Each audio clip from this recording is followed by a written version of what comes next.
Hey, pillow thinkers, lovers, how are you? I hope you're well. Welcome to episode 7 of the Pillow Thoughts. You know, the Pillow Thoughts. That time of the night when we're gonna get deep. Yeah, get deep. Do some thinking. Put our minds right with a positive talk. Tuck into the pillow thoughts. Yeah. Welcome back, or welcome to, if this is the first time you're watching. If this is the first time you're watching, thank you. This is the Pillow Thoughts. This is when we like to go over negative thought processes, behaviours, actions, kind of see if we can put them right and replace them with some more positive ones. If you're used to watching this, welcome back, guys. How are you? I hope your journey to being positive is going well. Hope you left your baggage at the door, your Louis Vuitton bags. Well back. Hopefully. So, today I thought I'd actually talk to you about making decisions. Because this is kind of something that I'm doing at the minute. I'm back teaching again. Easter is over, back teaching. I'm actually doing more days at the minute. Still part-time, still pursuing my dreams and building MFE. But what I'm doing with teaching, obviously, which is like being there for my kids, making some money to put into the business, but I'm using this time as an opportunity to be in this pressured, fast-paced, demanding job and utilize this to help me adopt strategies and develop attributes that I know I'm going to need in the future. Because my company is going to be huge. I plan to change the entertainment world by creating this empowerment entertainment, which is putting out similar content. Like we like that, we like pop culture, we like the things that we watch on TV, we like the music that we hear. But I personally just feel it's not necessarily as nurturing and beneficial to our positive journey as it could be. Like, I used to watch certain shows and just feel like rubbish after them. I used to just sit down and watch E-Network and feel like my life is rubbish once I finished. I didn't want people to feel like that. So this is MFE, putting out empowering entertainment, which is still it's so cool. However, in order to be this person who carries this company and changes the entertainment world and the personal development world, I know I kind of have to be great, I envision myself as a mix between Oprah, Beyonce and Rihanna, all into one, just to make Zohra. And part of the attributes, but one skill that I need to develop is my decision making.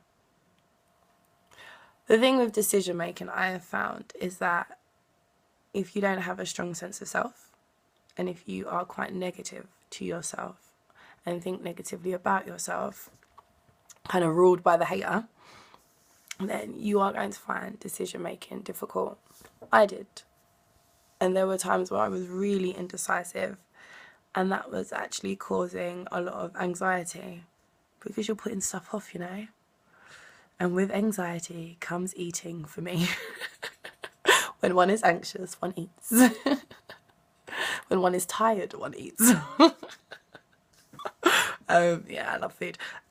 However, definitely when I'm anxious, when I'm putting things off, I eat. I sleep.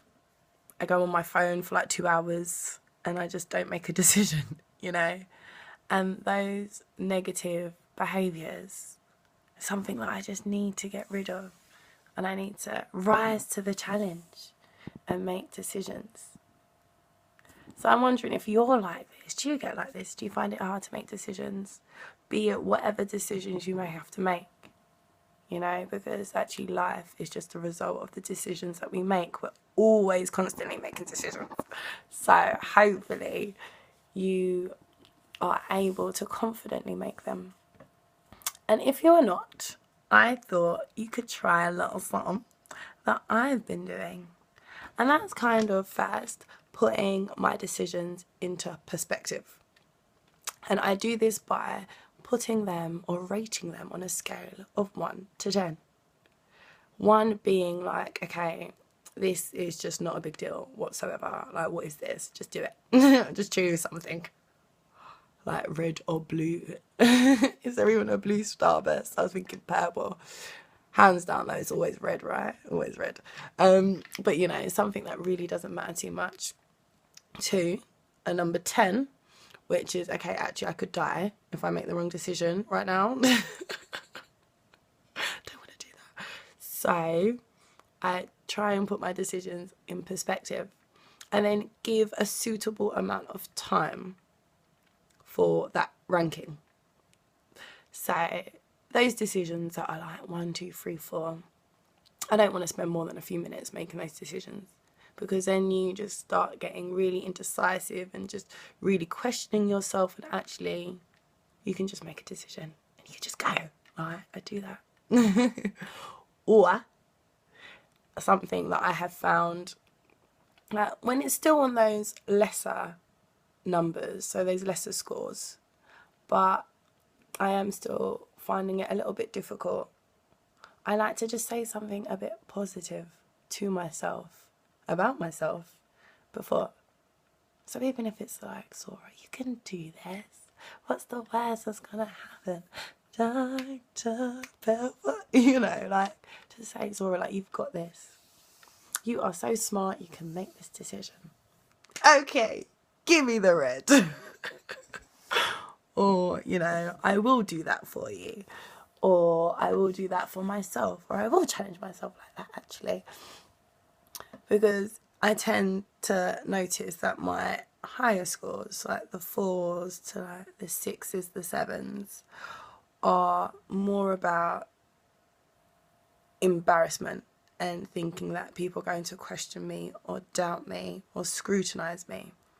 And that's when I start to get a bit more nervous. So even for those, I like to just celebrate myself a little bit beforehand.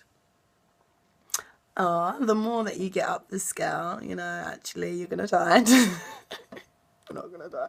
But I do find that those bigger decisions that have a bit more resting on them are better made if I do give myself a bit of time, but I put a deadline on that time. I say to myself, I will make this decision by 2 p.m. today, or by Monday, so-and-so, so-and-so. Because if I give myself a deadline that I have to stick to, then I'm not going to, 1, just run away and avoid it, and then but kind of think about it and start getting that anxious feeling, and so I'm going to just start eating more. But 2, I am going to really think about this decision and weigh up the pros and cons, which is needed sometimes. You can't do everything like split, can you? So these are things that I have tried. Put it into perspective. It's a bit of a mouthful. Put it into perspective. Celebrate yourself. Then make a decision. Or give yourself some time with a deadline to make that decision. Because we don't want to be feeling anxious and we don't want to be doubting ourselves. We want to be strengthening our sense of self, building our confidence in our capabilities. Because actually so many times, even if we make the wrong decision, we can deal with the consequences. Like, we can handle it. It's all about that actual act of making decisions and getting used to making decisions and being held accountable and owning it like the boss that we are. Because you're a boss.